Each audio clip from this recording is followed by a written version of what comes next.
She will be presenting the NFI studies on management of mild anemia in primary healthcare settings. Thank you, Dr. Prema, for those kind words and for giving me this opportunity. To just repeat, India has the dubious distinction of having the highest anemia rates in the world. Anemia was recognized as a major public health problem, especially in pregnancy, leading to high maternal morbidity and mortality, low birth weight and high infant mortality. And studies in the 60s and 70s had shown that anemia in pregnancy was mainly due to deficiency of iron and folic acid. National prophylaxis program for anemia was initiated in the 70s, aimed at providing 60 milligrams of elemental iron and 500 micrograms of folic acid supplementation during pregnancy to all pregnant women. While there has been some improvement in coverage under the program, even now coverage is not very good. One of the reasons thought for the tardy decline in anemia was the low coverage and compliance with oral iron and folic acid supplementation. An ICMR evaluation which undertaken showed that even among those women who took the 90 tablets of IFA as envisaged in the National Anemia Prophylaxis Program, this only prevented deterioration in hemoglobin during pregnancy. It did not result in any improvement in hemoglobin level or any reduction in anemia. Taking cognizance of these findings, the National Program for Control of Anemia was initiated in 1990. This aimed at screening of all pregnant women, providing screening with hemoglobin, providing 100 milligrams of elemental iron and 500 micrograms of folic acid once a day to all pregnant women found to be non-anemic. With the initial screening, if hemoglobin is above 11 grams or above, they get one tablet. If on the other hand it is below 11 grams, they get 100 milligrams of elemental iron and 500 micrograms of folic acid twice a day. But what happened was screening for anemia and providing appropriate dosage of iron and folic acid did not really get operationalized, mainly because of lack of facilities to accurately estimate hemoglobin at the primary health care and community settings. The National Iron Plus initiative continued the strategy of screening for anemia, providing 100 milligrams of elemental iron and 500 micrograms of folic acid once a day to all non-anemic pregnant women, and provide the same dose but provided twice a day to all pregnant women with mild anemia. In the last decade or so, there has been improvement in the coverage under screening for anemia, but in most states, majority of women received only 100 milligrams of elemental iron and 500 micrograms of folic acid. As Dr. Prema mentioned, the DLHS comparison between DLHS 2, which was undertaken in 2002, and DLHS 4 and AHS, which was undertaken in different parts of the country in 2013-14, showed that there was significant improvement in mean hemoglobin and reduction in prevalence of anemia. The mild anemia is the most common grade of anemia in pregnant women, and nearly 50% of all pregnant women across states have mild anemia.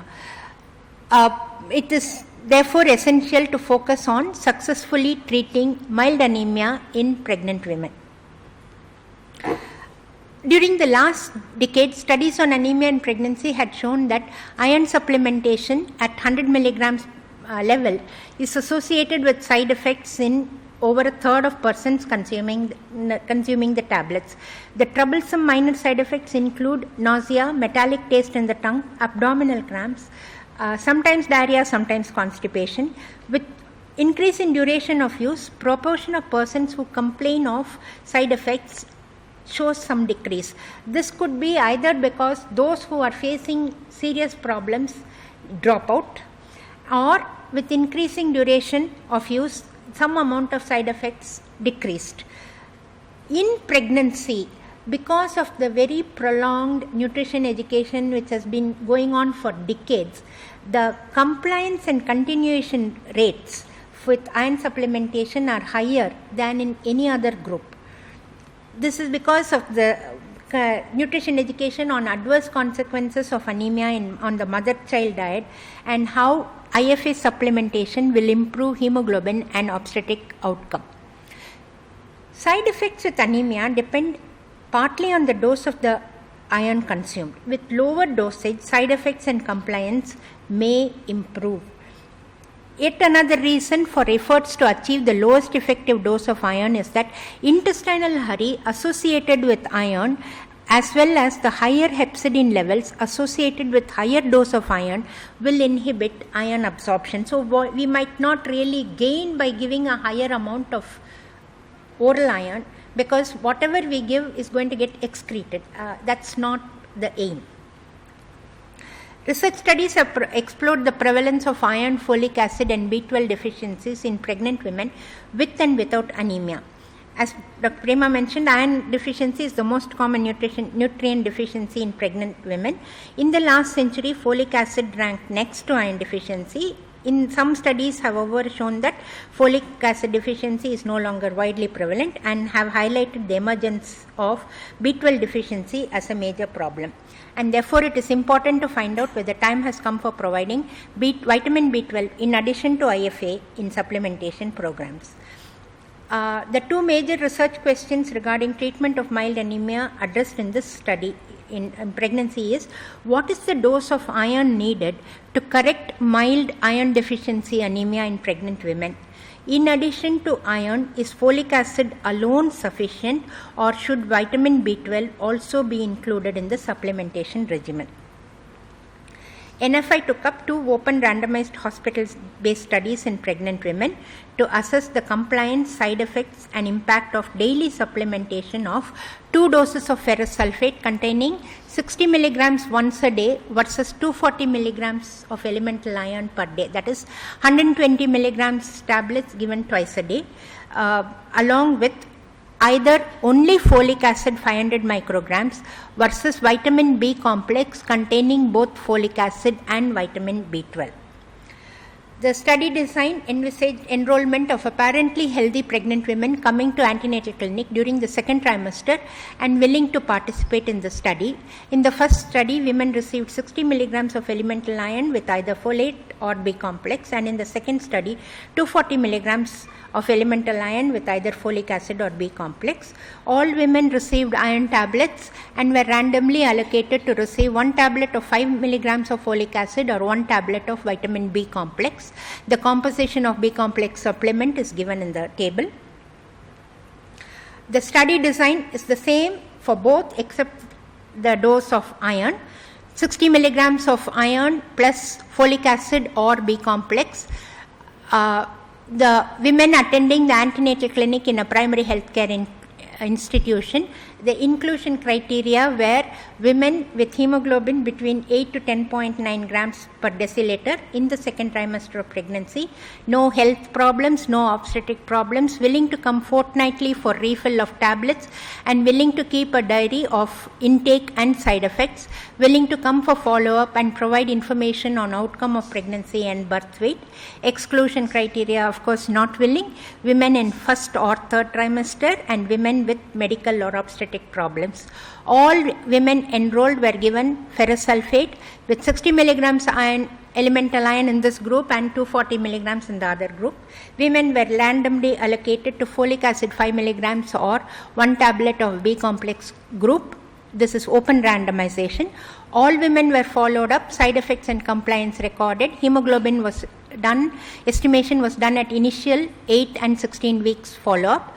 Blood samples were collected again at the same 3 time points, 0, 8 and 16 weeks, if she has not delivered up to at the time of 16 weeks. NIN estimated iron, folate and B12 parameters in the initial and follow-up samples. Monthly follow-up was carried out till delivery and information on course and outcome of pregnancy and birth weight were collected. The same protocol existed for 240 milligrams of elemental iron. Enrollment and follow-up, 60 milligrams iron study. As you can see, is shown in the tables. There were no differences in enrollment and follow-up between the groups. Biochemical profile of the pregnant women at enrollment.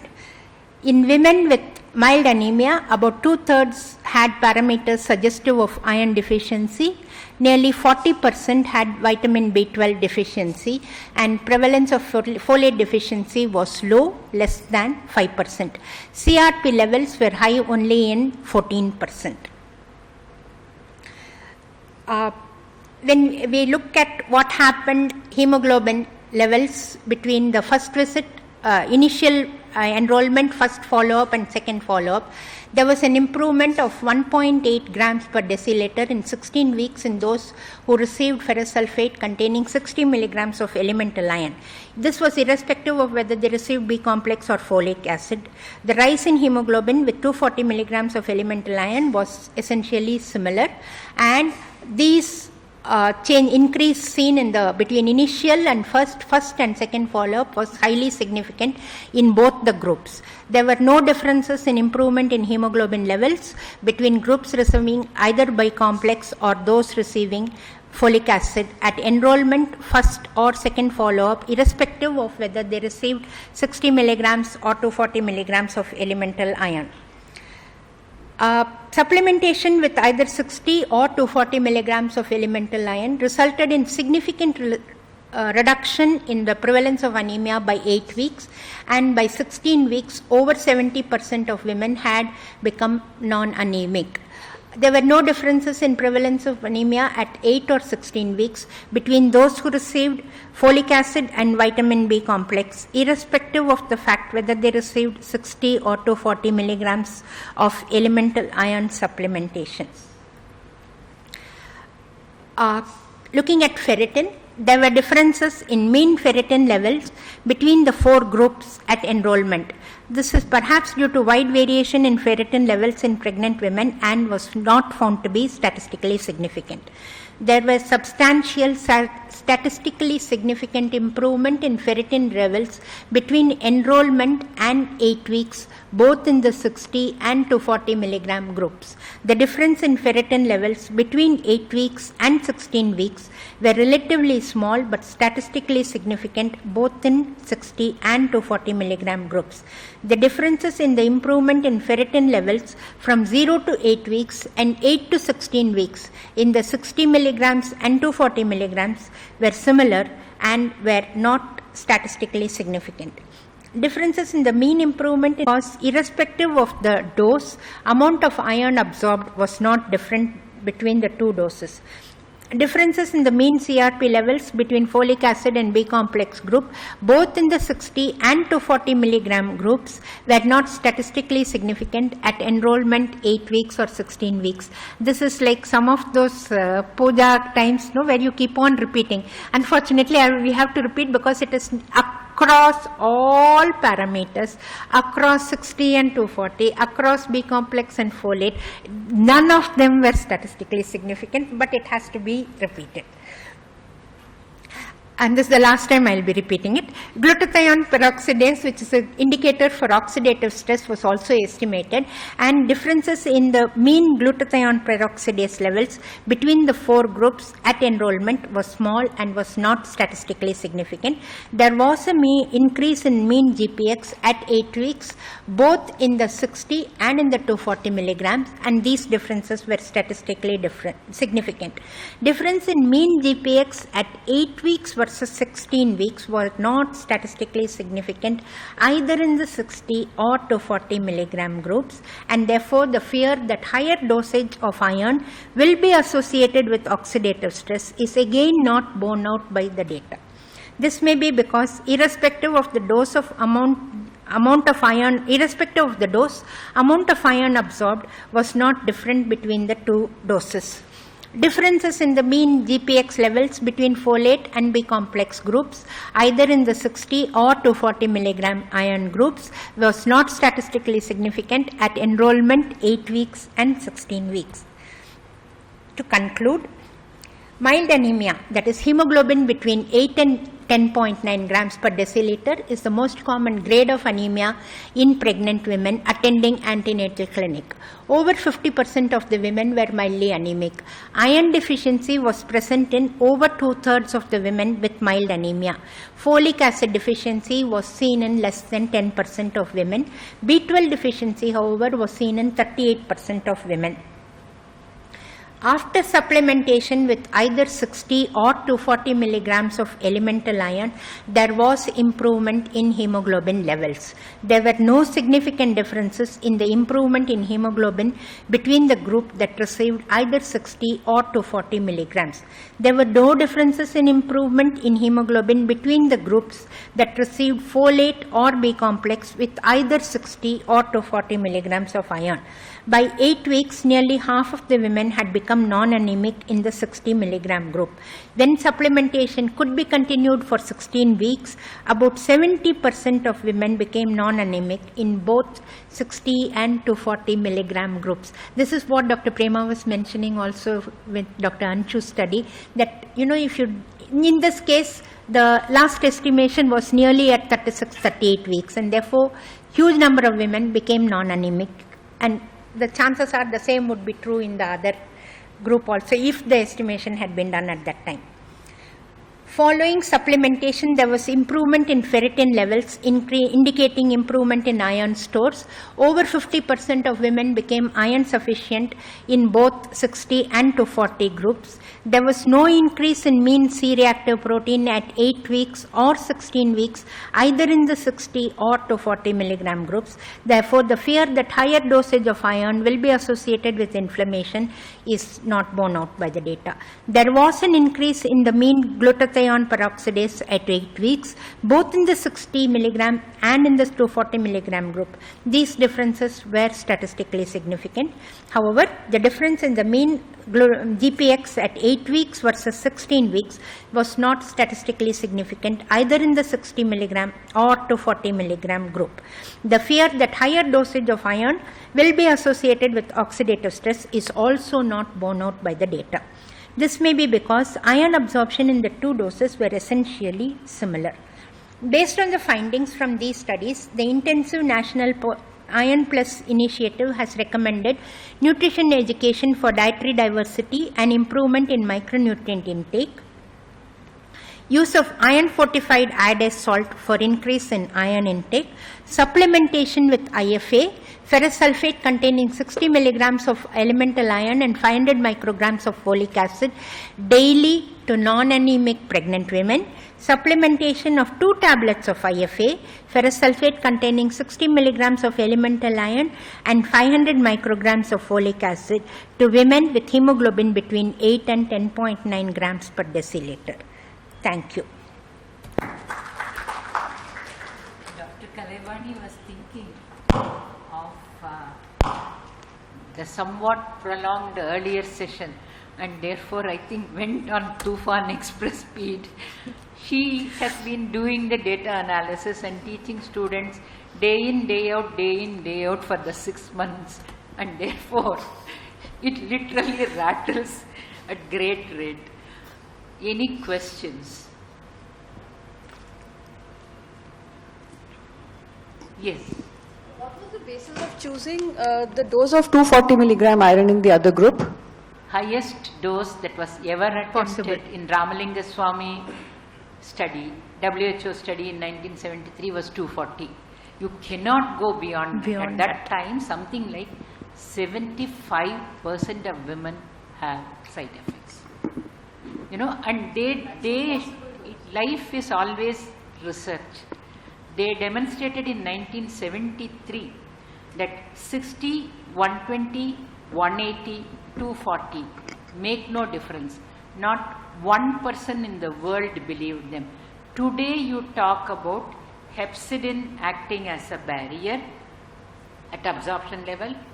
You talk about transferrin binding receptor acting as a barrier at transport level, and ferritin stores after a certain saturation level will not go up as 3 major biochemically demonstrable ways in which body protects itself from excessive iron. They didn't have those. What they said clinically 40 years ago, we show the same today and back it up with all the biochemistry that we have today. So we are saying thank you. All of you did wonderful work. Thanks to your pioneering work and our small biochemical thing, we are able to bring the country back to 60 milligrams, in which time you will have only 15 to 20% having side effects, much better compliance, and hopefully much better improvement in hemoglobin by the end of pregnancy. Start at 14 weeks. Start at 14 go till weeks 38 and go till weeks. 38 weeks. You Go have through. such a long time. You will be able to do it. That's it. That is the single message. At the moment, since we do not see the therapeutic advantage, we do not want to shake the whole program by saying introduce B12 as additional component. We can go on with folic acid. We will reconsider at the end of 5 years where we are going. Okay, that is what the anemia big meeting held in 2018 in All India Institute by Dr. Umesh Kapil and Ministry of Health. They considered all this data and came to the conclusion, this is the way forward for the next 5 years. They didn't go beyond it. Nobody can dare go beyond it because this is a changing environment. Okay. I have only one comment to make. Whenever you are assessing, please do use a fairly decent gold standard method and not any method, and then come out with a statement, no change has occurred. In point of fact, India is going down the drain because anemia is coming as banner headlines. Hemoglobin is what she is referring. Not Yeah, any hemoglobin. other. I'm talking of hemoglobin. You know, so far from 1970 we have implemented this National Anemia Control Program. We have not been very successful, to be very frank. How do you think we can operationalize giving, iron and folate to all the pregnant women? That is what your suggestion is, What will be the operational aspects of it? Currently, coverage under the antenatal care program is relatively good in the in the peninsular states and also northern. Easily 70-80%. Kerala, Himachal, Tamil Nadu, over 90%. Both IFA intake and antenatal care for all pregnant women. Yes, the Hindi speaking belt does have problems, but even they, one of the things I remember, I made this point last time, I'm making it again. Among the EAG states, 2 states which have shown the maximum improvement is Chhattisgarh and Orissa in terms of improvement in hemoglobin. Their improvement in hemoglobin rivals that of Himachal and Kerala, which also have shown significant improvement in the 10-year period between DLHS 2 and DLHS 4 AHS put together. So never underestimate the ability of the AHS states to do. If they want to do, they can do, because in addition to every other problem that Chhattisgarh faces, it has malaria, it has a tribal population with probably genetic abnormalities, and it definitely has left-wing extremism, making it extremely difficult to reach anything for pregnant women to access healthcare to reach anything to the pregnant women. In spite of that, they have shown this improvement. So we should not underestimate the ability of UP, Bihar. Somewhere along the line, we should think of them also as being capable. So they will. So and given the fact that women and families do want antenatal care, and now with VHND, Village Health and Nutrition Days, being made mandatory in every village with a Gram Panchayat or what, I mean, some, that is whatever, is short of even hamlets actually theoretically, but at least villages. It should be possible to definitely access all pregnant women, ensure hemoglobin estimation by a good method, and ensure that they do get supplementation. There is absolutely no shortage of iron IFA tablets currently. There is no shortage of manpower in most states. Yes, again, some of the EAG states, some of the high priority districts do have problems, and they have a whole host of mechanisms to overcome these problems. So I think it should be possible. I agree that it may not happen 100%, but even in the high priority districts, it should happen easily in more than half. Is it a part of our Maitri Suraksha program that? Sorry? Yeah, that also is there. 9th of every month. Is it My, there? yeah, that's also there. I would like Maitri to Suraksha. add one small additional point to what Dr. Kalalvani spoke. Chhattisgarh owes its improvement in hemoglobin Yes, to double to fortified one salt. doctor who happened to be the health secretary, who against all opposition from everybody, top to bottom, in 2001 introduced double fortified salt at the cost of 50 paisa across districts. And even when he got transferred, for the next 7.5 years, the program ran PDS based 50 paisa double fortified salt. So that shows what double fortified salt can achieve, and also what a dedicated, knowledgeable doctor can achieve as a bureaucrat, what we as doctors cannot achieve. The second, Orissa had a successful malaria elimination campaign in bits and pieces for a large number of years between 2002 and 2015. I'm not saying it was a continuously good program, but there were, you know, really terrific impacts in the bits. So, good malaria control, like Dr. Saxena was saying, can also bring down anemia at all levels. There is multiple ways. If we strive together, there is nothing that we cannot achieve. I think we will leave Vani for the time being. I am asking you